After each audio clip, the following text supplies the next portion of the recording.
Good evening, everyone. We thank God for this wonderful time to share with the Word of God.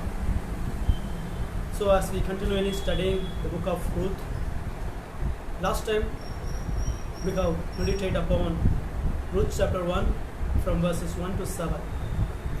So, today I am going to talk about the same book, Ruth chapter 1, verses from 17 to 14. Ruth chapter 1, verses from 17 to 14. I am going to read now, then we will be meditate upon this.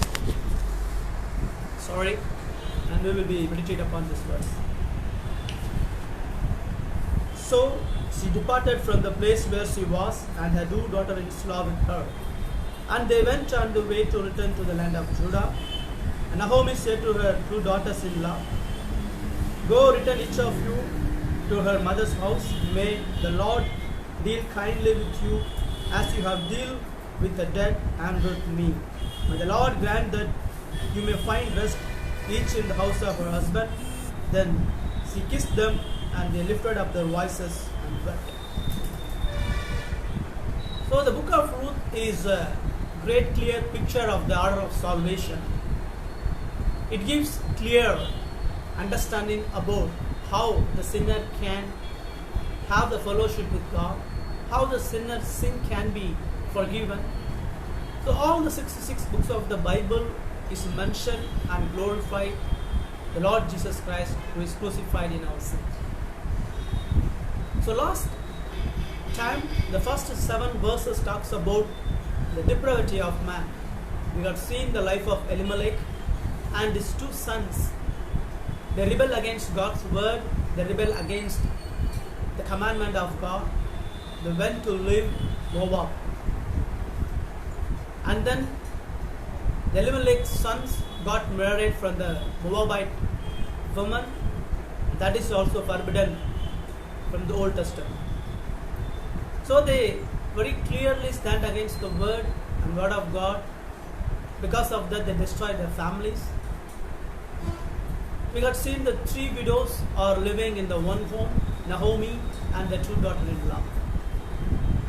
Even though man nature is corrupted, man wants to be stand against God, man is condemned by God, but still God gave his gospel word to Naomi and the 2 daughters-in-law. So according to the grace and mercy of God, he wants to show his love to the sinner. Even though they fall from the presence of God, though they disobeyed the word of God, but God, according to his mercies, he have the fellowship with the selected people. So the gospel, the good message, God is redeemed, God is met the people need in Bethlehem. That is the news went to Naomi. Naomi ready to move Moab, and she called the 2 daughters-in-law and she shared the gospel message that they are ready to move from the Moab to Bethlehem. So when they ready to leave the Moab, Naomi says something to her 2 daughters-in-law. That is seen, we have seen that verse 7 she said, she departed from the place where she was, and her 2 daughters-in-law with her, and they went on the way to return to the land of Judah. Naomi said to her 2 daughters-in-law, "Go, return each of you to her mother's house." Naomi stopped the 2 daughters-in-law, and still she ready to acknowledge the 2 daughters-in-law, realize the redemption work of God. So what she trying to say to the 2 daughters-in-law is that you have to stay in Moab. You have to be live in this your own place, your own city. Because Naomi is clearly warning them to obey the gospel of God. Gospel of Jesus Christ is not the pleasure things in the world. If you ready to move up, don't think that you can receive some worldly blessing some temporal relief in Bethlehem. Because if Naomi ready to move from Moab to Bethlehem, the two daughters are going to be strangers in Bethlehem. Because Bethlehem is not Ruth or Orba's own place. So they're ready to leave the strange place. They have cultural problem, they have language problem. More than that, they have problem within the society in Bethlehem. The Israelites never accept the Moabites. So if Orba and Ruth ready to come with Bethlehem, they need to face the real suffering, they need to face the lots of struggle in it. Naomi didn't give any worldly blessing. Naomi didn't give any comfortable words to two daughters-in-law. She very clearly warned them, she very clearly explained them how to follow the God of Israel. To follow the God of Israel is not an easy thing. To follow the God of Israel will not bring worldly blessings. To follow Jehovah will not give any comfortable within the world and the worldly problem. So she very clearly ready to tell them, don't believe that if you want to live with Bethlehem, your situation will be changed. You will be get nice house, you will be get good husband, your life will be smooth, your life will be blessing, you never face any trial and trouble. She never say like that to the two daughters. She is very conscious. She is ready to tell them spiritual truth. She is ready to tell them how the gospel of Jehovah going to work in their lives. Because following Jehovah is stand against the worldly system. Following the one true God is to stand against the flesh. Following one true God is stand against sinful nature. Following God is stand against their own self. Naomi very clearly knows that. It's very, very difficult to follow the gospel of Jesus. The gospel of Jesus Christ is not pleasure to natural man. Man naturally rejects the gospel. God is the only person. Through the Holy Spirit, the word of God can change the man's heart and the man's knowledge. So Naomi is trying to understand them, the daughter-in-law, very faithful to God. God of Israel is very different thing from the God of Moab. So they no need to expect something from Bethlehem like Moabites. They don't get good pleasures of Moabs in Bethlehem. If they want to follow Israelite God, if they want to live in Bethlehem, they must deny themselves. They must stand against their culture, their tradition, their worldly thinking, their worldly expectation, their temporal good things. Naomi is very, very clear. The same thing in our life. Following Christ is not an easy thing. Obeying gospel is not a worldly blessing we can get received. Today so many churches are wrongly understand the biblical gospel. Today so many churches and so many preachers are telling to the congregation, to the common people, if you want to believe Jesus, if you believe Jesus, you will be blessing to the others. If you believe Jesus, Jesus will give good health. If you believe Jesus, your life will be successful. If you believe Jesus, all the problem of your family, all the problem of your church will be solved. That is not the gospel anywhere in the whole Bible. Gospel is standing against the human wisdom. The The gospel of Jesus Christ is naturally against the sinful man and his nature. Naomi is very clearly telling to their own daughter-in-law, following Christ is a sacrificial thing. The gospel of Jesus Christ will not bring worldly or temporal blessing.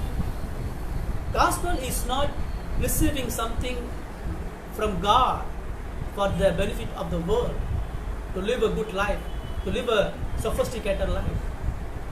It's not the gospel. Gospel is always to call the man to deny himself, follow the cross.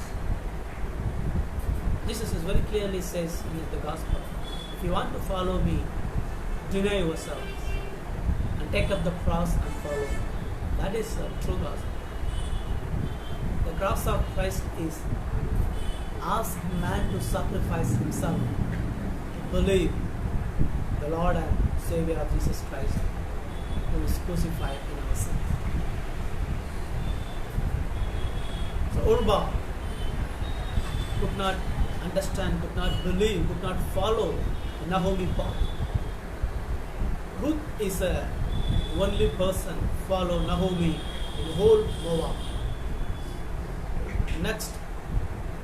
Next preaching we are going to see the faith of Ruth. Before that, you have to see how the gospel is divided, the two daughters-in-law. Both of them loving her Naomi. Both of them respecting Naomi. Both of them ready to follow Naomi. Both of them ready to follow the Israelites' God. But Urba does not deny herself. Urba don't want to lose her life for God of Israel. But Ruth is ready to lose her family, ready to lose her culture, ready to lose her tradition. She knows, if I want to follow the God of Israel, I don't want anything from Moab. I don't love Moab. I must follow the only living God. She is very conscious about that decision. That is the decision Naomi wants to make from her daughter-in-law. Throughout the whole Bible, the message of the gospel is always calling men to sacrifice themselves, deny themselves, to look up to the cross of Christ, look up the grace of God displayed in the cross of Christ and believe only in that. That is the strength, that is the power of the gospel. That's the way gospel is work in throughout the whole Bible, throughout you and me. Don't believe prosperity gospel. Prosperity is not a gospel. Don't believe health and wealth and the healing power works. The nasty foolish things are going around our churches. So be conscious about your teaching. If you want to preach the biblical gospel, you should emphasize the depravity of man. You should emphasize the following gospel of Jesus Christ is not getting or receiving something worldly pleasure or worldly comfortable in this world. It is stand against world, it is stand against tradition, especially it is stand against our sinful nature. It's a war. Following the gospel is a war between the flesh and spirit. Following the gospel of Jesus Christ is the war against the world and the self. You have to very clearly understand. So what it gives, the first lesson is, if I believe the true gospel, if I follow the Lord Jesus Christ, what I am sacrificing, what I am denying myself for the kingdom of God. The hero of the gospel, our Lord Jesus Christ, completely sacrificed himself for the kingdom of God. How much the follower of Lord Jesus Christ, you and me, need to sacrifice ourselves for the kingdom of God. really believe the gospel, you have to sacrifice your own selfish desires. Don't follow God for your temporal need. Don't follow Jesus Christ for your temporal problem, the worldly pleasure. Follow the eternal problem. Man's eternal problem is a sin. Freedom from the sin is the true eternal life. That is much needed for man. That is the only need of man in this life. If you are a sinner, confess your sin.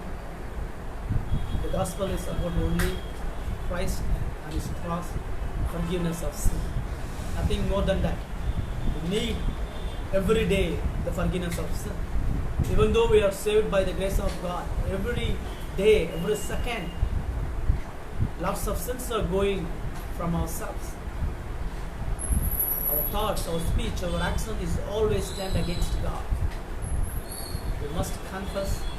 We must ask mercy and grace of God for our spiritual goodness. We are strangers in this world. We are ready to suffer for the cross of Christ. We are ready to face problem and the persecution for the sake of gospel. You on me to call for the war, for the glory of God through the gospel of Jesus Christ.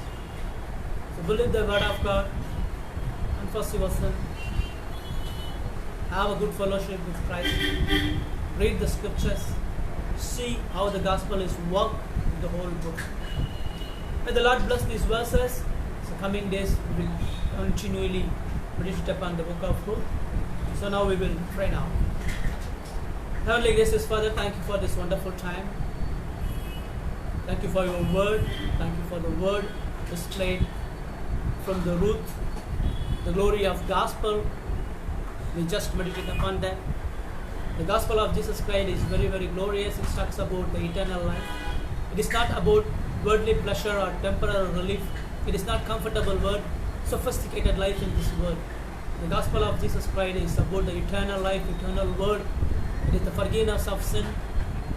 It is the sacrifice of man's his own life. So give us pure heart, give us wisdom and knowledge to follow the gospel very clearly, to live like Jesus Christ in this life. We ask in this prayer in Jesus Christ's name. Amen. Thank you.